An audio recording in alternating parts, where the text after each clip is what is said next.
about to leave. Already packing, come with me. I'm not really asking, we'll get over. Hey, and welcome to my birth vlog.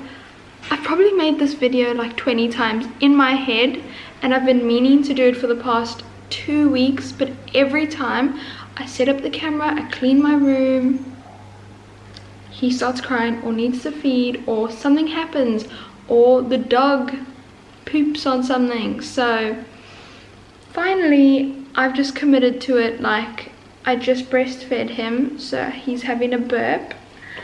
But yeah, I'm gonna tell the story of how he was born and my process of his delivery and my experience of it and afterwards, and just like every detail, maybe not full detail but little bit detail. Yeah, we did not cut a mullet on him. They had to shave the side of his head at NICU to put a drip in, because they'd been putting drips in his hands and his feet, but they were getting so bruised and he was like pulling them out, so that was not nice. So yeah, I would not be shaving a mullet on my child for fashion statement, and there has been people that have thought that. And mullets I don't consider fashionable, so sorry if I've offended, like, I don't know, don't want to say something offensive. But anyway, where do I begin? Like, it was the most shocking thing ever to happen to me, because like I had this feeling, I just had this feeling he was going to come early, but I thought like 37 weeks he would arrive or something, like naturally. But basically what happened was I was 33 weeks pregnant and 6 days, so I was about to be 34 weeks when he arrived. Prior to that, like a couple months before I went to the doctor, before he came, I had a suspicion there was amniotic fluid leaking. So I was like, this is weird, like, this is gonna be personal. I thought it looked like I was peeing myself, but I was not peeing myself, and it was too early for my water to break or anything like that. So I had completely forgotten, brushed it off, and then we went to the doctor, and I was like 7 months, 8 months pregnant, and I was like, oh, by the way, I've been noticing, like, I think amniotic fluid's low, could you maybe check? And she checked. So she checked the amniotic fluid and was like, okay, this is like quite low, you should have brought this up sooner, because it's actually a really serious thing if it is leaking. So she checked it. She said she wants to monitor what it will be like in a week to see if it is leaving my body or if it's just like I have low amniotic fluid. So I went back a week later, and it was on a Monday, and she scanned me, and she literally was like, you could see she was panicked, but it was like you could also see she was holding herself together, because she wasn't acting like how she normally acts. And like, I was driving in the car to the hospital, and I'm saying this because my family thinks I'm dramatic and I just faint at anything. I knew I was gonna faint because I was feeling sick before this. Like, I was driving in the car to the hospital, and I was like, I feel, so like 2 weeks before this I fainted, then I fainted again on another Saturday, and now this is like a week later when I was going to the doctor's appointment to check my amniotic fluid, like comparison to the week before. I was just like, I am not feeling good. Like, I was getting hot and bothered, and like when you're pregnant you get really hot. But then I was like, I think I'm gonna faint and like vomit. That's just how I had been feeling. So I'd been feeling like, ugh. So when I got to the doctor's room, they make you do a urine sample to test. They do it every time I would go to the gynecologist, just to check blood sugars and everything like that. And they did pick up, and she said it was really weird because they've been monitoring my urine every time I go, and they've never picked up anything. and they'd picked up sugars, which could be a diabetical problem, in my urine that day. It was just so weird because I was like, she even said I was like the healthiest, like didn't need any iron supplements. She constantly did blood tests and I was like perfect. And then this day, all of a sudden, sugars in my urine, like diabetic stuff, and I literally passed out in her doctor's room. Like I hit a full sweat, and she's like, it is not normal to be sweating that much, like, because you're hot. Because like when I fainted, I woke up in a hot sweat. Anyway, my expectations were like, I literally, even my friend Morgan said to me, she was like, oh, let's make plans. And I was like, of course, girl. Later today, I'm gonna see you, just going to the doctor to check like my amniotic fluid. Did not expect what the doctor was gonna tell me, like especially being 33 weeks pregnant. She said to me, we're going to have to book you into the maternity ward and just monitor you overnight because there might be a possible delivery.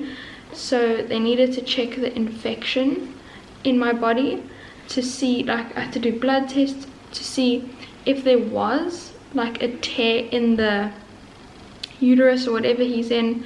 Then that would mean he would stand a chance of having an infection too, which is really bad to have a premature baby and then for it to have an infection on top of that. So they booked me in the maternity ward. I literally, that's also when I fainted after she said that. But like she was busy scanning, doing the ultrasound, and I'm like, I don't feel good. And I'm like, I should say something, I'm not gonna say something. And like as she told me that there's a possible delivery, I'd like sat up, and then that's when it just hit me and I was like, grr, and I fainted. Bit dramatic, but yeah.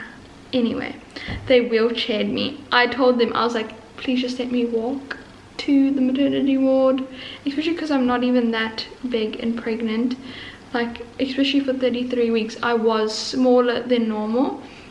And she said it also could be like my stomach went down also because I was losing amniotic fluid. So anyway, they wheelchaired me. I was so embarrassed because like I'm a person, like even while I was pregnant, I was like, I gotta stay active, I gotta do stuff for myself. And yeah, they wheelchaired me there, and the lady who was wheelchairing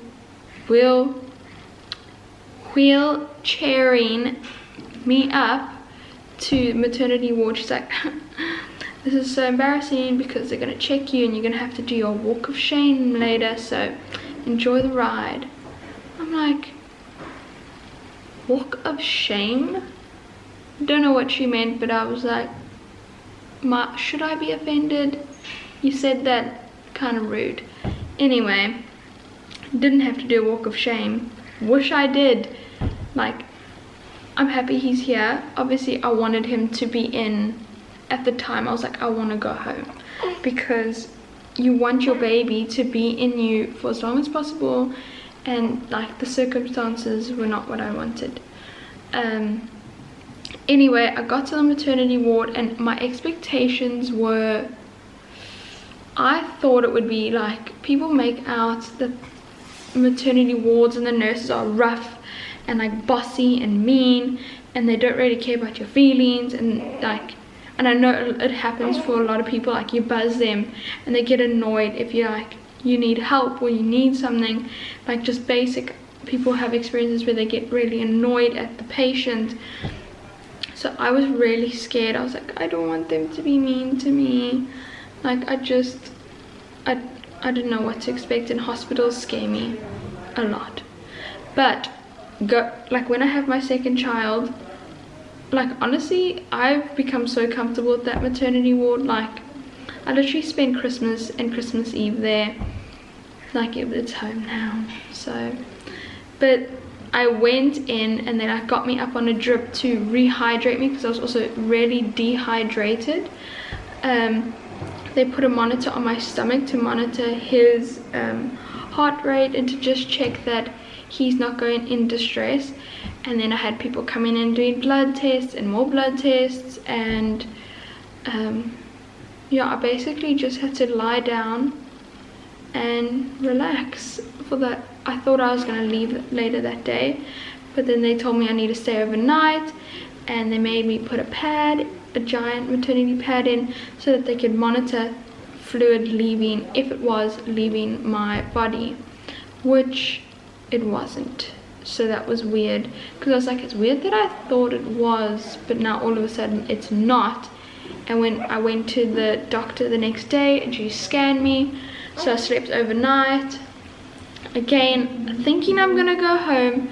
She like checks the amniotic fluid and she's like, this is serious, it halved overnight. Didn't even just like a little bit came out, it halved. And she said it's weird because it's not coming out of me, so it could be something wrong with the placenta. But like when she showed me him on the scans, like the placenta was squished up against him, and he was like so squished, like literally pressed against my stomach and my organs and the placenta. She's like, he is too squished, like we can't. She's like, we would need to get him out now, but because the night before I had to get steroid injections, like 2 sets of it, like when I got signed into the maternity ward, I needed to get one immediately so that the time frame I could get one in the night as well. But she's like, basically she said she wants the steroids to do what they're supposed to do, so that he can, like, it gives him that extra boost for his lungs, because it's their lungs that are not really fully developed, and especially in boys they say it's weaker. So she was like, we're gonna leave it and she's gonna operate and the delivery is gonna happen, but only the next day, so the 11th of December. So I was shocked, but I was like holding myself together. I was actually excited, to be honest. I was like, I didn't know what to expect. Obviously I'm excited. I'm like, I'm gonna meet my baby, but it would mean I would have to have a cesarean, which I didn't want to. Like, even when we were driving to the hospital, like for that first Monday appointment, Nathan was like, if anything's wrong, you would have a cesarean, right? Like, if the doctor told you. I was like, I just looked at him like, dude, do not speak those words into the atmosphere. But obviously I would do whatever for him. Anyway, I was happy, I was excited, I was nervous. I hadn't even packed a hospital bag. I literally was still in the clothes from the day before. I hadn't even washed a single baby item of clothing, because I'm like, I've got the whole of December, like it's gonna be fine. The baby room wasn't even up yet. Anyway, my mom and Nathan, they managed to they were amazing. I got diapers, premature diapers, got everything I needed, packed the bag, brought it to me, and I was gonna have my baby on the 11th of December in the morning at 7 a.m. But it was about 6 o'clock when the nurses like came in, and they looked like, and it really scared me, because I'm like, oh my gosh, like, are they, like, what's wrong? And they said, in an hour we have to take your baby out of you, because the blood test had come back and I did have it, my infection count had raised, so that meant the infection was spreading, and they had got me on antibiotics to try like fight that, and also to help fight it for him. Anyway, I had an hour's notice. They came in, they put on this green hospital outfit. They needed to like shave my stomach, like for the cesarean. Didn't want them to do that, but it wasn't as hectic as I thought. And yeah, my family was there in the room. They were like visiting me. We were not expecting like for them to tell me, oh, he's coming. It was also after hours, so it was scheduled for 7 o'clock. So I went in. I was really scared of what he would look like, because you know how sometimes premature babies, I don't know, they just look like aliens. I don't know. I was scared. Obviously when I saw him, it was the most beautiful moment of my life. But they did the thing, numb myself, like my expectations for cesarean was that it's horrible, that it's rough, it's gruesome, like stitches, like you have to clean it, all this stuff. But literally it wasn't like that for me. Like the cut's probably like that big, but it was like glued shut, so there's no stitches, nothing. And I mean, I can use bio oil and stuff to lighten the cut, but there's something that also changed in me that like I'm actually proud of it. And like even if it shows out my bikini or whatever it is, like for what it stands for and symbolizes, like I am so proud of myself, like to have a little baby and for what I had to go through that process. Like they numb me, like yeah, you feel like tugging and it's really uncomfortable, and it's like they're moving your muscles, so I don't know, it's just my top half didn't move, but it was like I could just feel my body being tugged and ripped and all, and I could kind of see them cutting me open in the light above, like this big light, so I had to constantly look away. And when they pulled him out and I heard him cry for the first time, I just began to cry, and I literally only stopped crying when I got to the maternity ward, and that was like 2 hours later. So I was just crying. They washed him up, they brought him to me, and I was like, can I kiss him? And I kissed him. And like the saddest part and the hardest part for me was like, I've been carrying this little boy in me, and I'm so close to him, and I feel him every day, every night, like my baby. And then, sorry, my camera died. So as I was saying, like you've just grown this bond with this little baby and this life, for it to be taken out of you and away from you. Like I was longing for him. At night when they wheeled me back to the maternity ward, like I kept thinking I was hearing him cry, and like I just needed him, I just wanted him.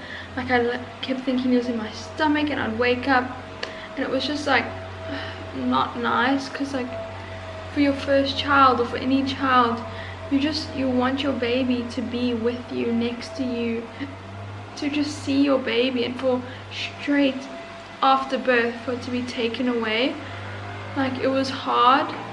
It was just, yeah, not nice. Anyway, they took him away, they wheeled him to the NICU after they had taken him out and checked him and everything, and I got to like kiss him. Nathan went with, he like checked everything they were doing, and like the pediatrician spoke to him and explained like the process of what's wrong, like what's going to happen with this premature baby. In other words, like he couldn't breathe, like he could breathe on his own, but he just needed a supported breathing system to like fall back on. It was just really hard, and I think like a lot of people on Instagram and stuff didn't realize like he was super premature, and like although he looked normal and like big in pictures and like a full-term baby, like he wasn't, and we were going through a lot of stuff personally. He's back with me now. I don't even know where I last left off, but so once they cut him out of me, they checked him, they took him away, wheeled him up to NICU, and they began to just like finish stitching me up, and I was just still crying. And they even wheeled me into a second room where the doctor was just like filling in like forms and stuff about me, and then they wheeled me up to maternity, and I was still crying. And yeah, just what he went through. So in NICU, it's like high care for premature and just babies. He had like a full-time nurse 24/7 with him, like they rotated night and day shifts. But yeah, on the second night he was in there, they woke me up at 2 a.m. and it was not nice, because like I was all by myself. Nathan was at home to tell me like they performed this operation on like thing on him. They basically cut him because he had like water or something on his lungs, and it was actually quite serious. And the pediatrician, he came in at 2 a.m. tried to explain to me what was going on, and like I remember it just being like silent, and the nurse was like, just be strong. So it was like I didn't even know what to expect, and I had hope. I was like, it's gonna be okay, it's gonna be okay. But like to be woken up at 2 a.m. with like such horrible news about this life that you've just delivered into the world and you're so in love with, to have all this happening is like, it's hard and it's sad, and it's supposed to be like the best time, and yet like I remember Nathan just coming in the next day and me trying to explain what's happened, and him speaking to the doctors, and him just being like really sad and just like saying how he just can't lose this baby, because like when he went into the hospital, into NICU, he like asked the ladies like, so when do you think, how long will he be in here for? And she's like, I don't know, he's really sick and like there's a lot of complications, so I'm not guaranteeing anything. Which like, it's like, is our baby gonna leave? Like, what are you trying to say? So Nathan was like really upset. But 3 days after the cesarean, I had to leave, so he had to stay at the hospital. And I remember just like leaving and just driving out, Nathan driving me, and I was just like looking out the window at like cars going by, people going for a run, people on their December holidays, and like I'm still stuck on that Monday I came into the appointment. Like that's still where I'm at, and just being like I felt like my life was on standstill, and that him just being in NICU and all that I was going through, like it felt like life was still, but yet everyone around me is carrying on and living life, and I'm just like, what's happening? Like, I don't know, I was just getting weird thoughts of just like, why is life going on? Like, I felt so sad and everything, but at the same time I actually was like holding myself together really well and staying really positive because of the breast milk. I was like, I need to stay positive and I need to stay happy, and like it's all gonna be okay because I need my breast milk to stay and to come in stronger and stronger, because your emotions and stuff can actually affect the breast milk and dry you up, and especially because he's premature, like there's a risk that it could dry up, especially because at that stage you're not supposed to be, I don't know, producing milk, and it was a cesarean, not natural birth. But luckily at 26 weeks, 25 weeks, I was already leaking colostrum, so it was there and the milk stayed. Wow, my camera's literally died like 50 times. Anyway, after with the cesarean, like literally you sneeze and you die. I sneezed once. I literally, like, it felt like my brain exploded and I was dying. So it's like, it's really painful, it's really sore, but I think, and I say it's not as bad as I thought it would be, even though it's like hectic, is because like I think I was so focused on Jesse and like pulling together for him that I actually didn't focus on myself. But like I also believe it's like a mind over matter thing, like as if anything is, like people who have natural births still often have like to be cut and have other issues, and so like cesarean, whatever, it's something with your mind, you have to be able to pull yourself through it, because like even getting out of bed is like really painful, and walking is hard, and getting into the car is hard. But the more you push yourself and the more you constantly have a positive mindset towards what you've been through, instead of having this like negative, like my body is destroyed, I'm in pain, like I don't know, when you stay happy and focused and like you focus on, oh, this beautiful child you've just birthed, it helps take away your attention off the pain.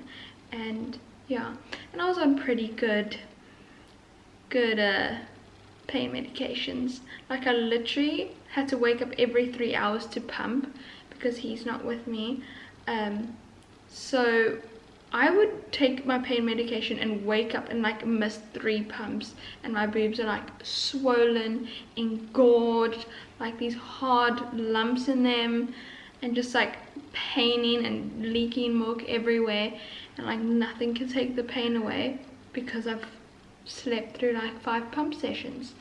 Anyway, like, anyone who's wondering though, I wish I knew what I know now.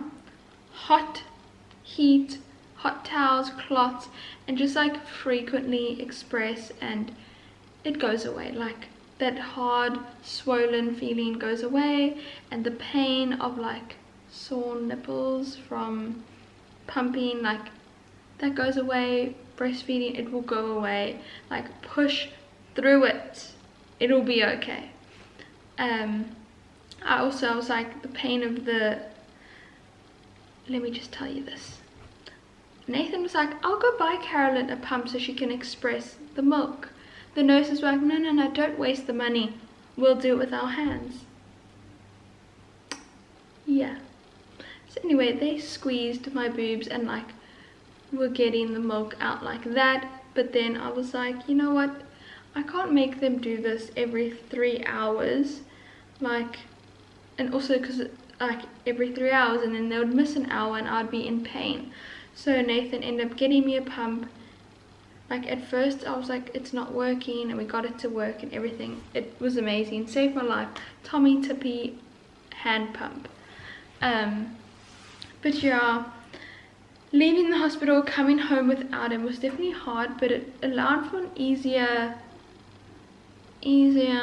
recovery, because I wasn't like bending down to pick him up all the time, and like I could just like lie in bed and wake up and like just pump. Whereas I don't know what it would be like with an actual baby. Although, because he was in NICU, like every 3 hours I was going to see him, and when I started breastfeeding I would have to go every 3 hours, which meant like you're there feeding for an hour, you come home and you sleep for an hour, and you literally have to be back there, because like time just goes so quickly. So basically we were coming home for only 1 hour at a time, and then eventually I actually just started sleeping at the hospital so that I could feed him like full time, and Nathan didn't have to drive around all the time. But it was hard, like getting in and out of the car and constantly walking up and down stairs, and like it tired me out, and I wasn't catching up on any sleep from the nights and stuff. So yeah, that was hard, but like doable. I'd have another baby. I'm definitely having another baby next year. I'll have my little, I think it will be a little boy again, but Nathan thinks it'll be a little girl. I would love a little girl, but I think it's a boy. So yeah, I would totally do this again. Like the newborn stages, pregnancy, thought it would be the worst thing of my life. Like I was always fearful, scared, and like people really scared me. I was like, pain, bleeding nipples, like what? I don't want that.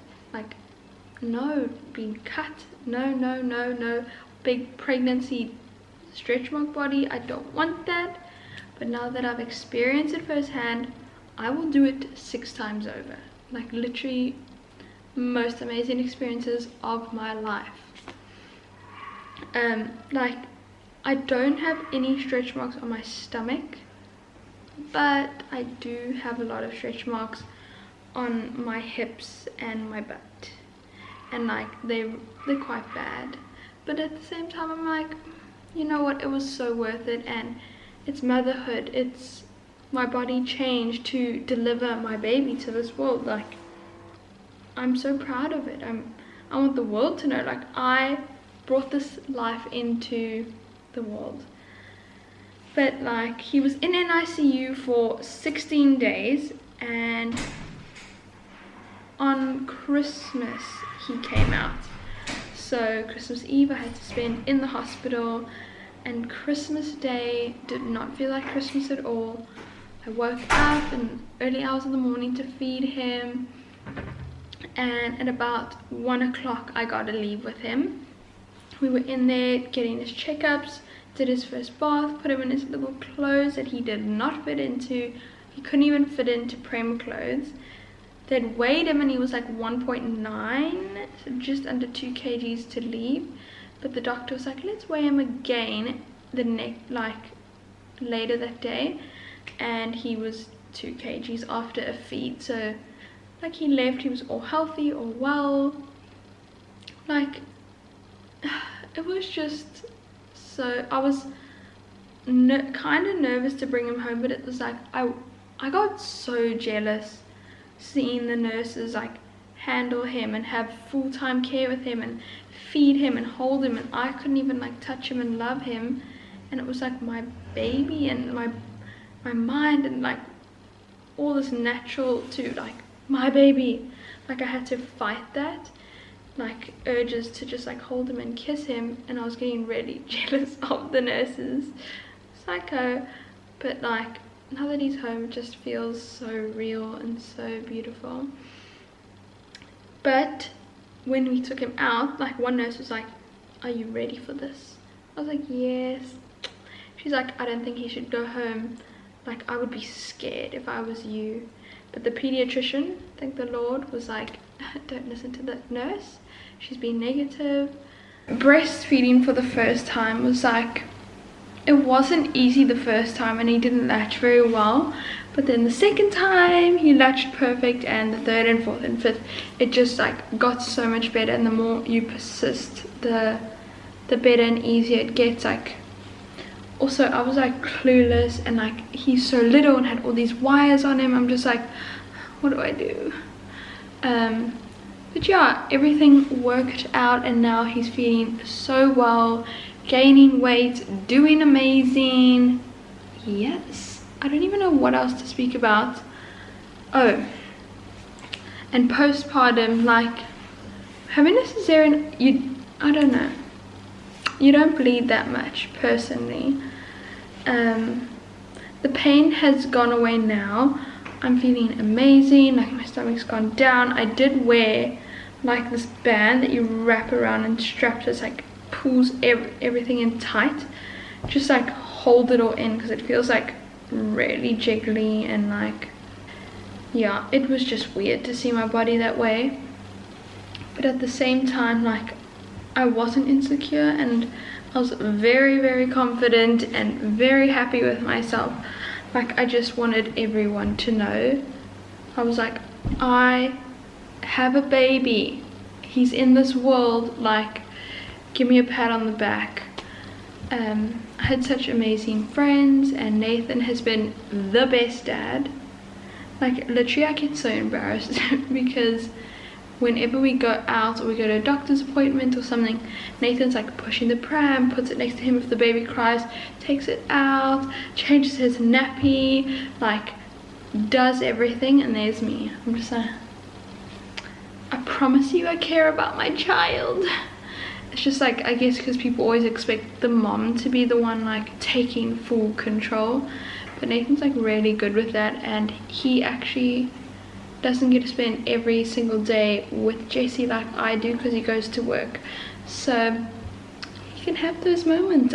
I made a video.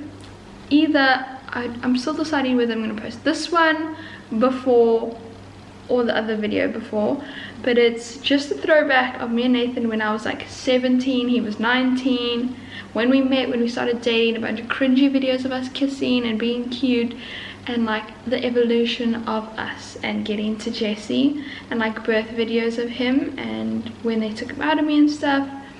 So that's really funny. You can watch it like not organized, just like a whole bunch of throwbacks and pictures and videos.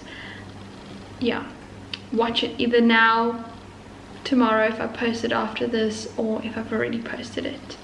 But thank you for watching. If you have any questions, let me know, comment them, I'll make a video about it. I'm thinking about doing one on a day with a newborn, or my morning routine with him, so let me know. Life's just beautiful right now, just loving him, just want to cuddle him, kiss him. I'm literally watching the battery tick tick, and it's about to die again. So about to leave, already packing. Come with me, I'm not really asking. We'll get away.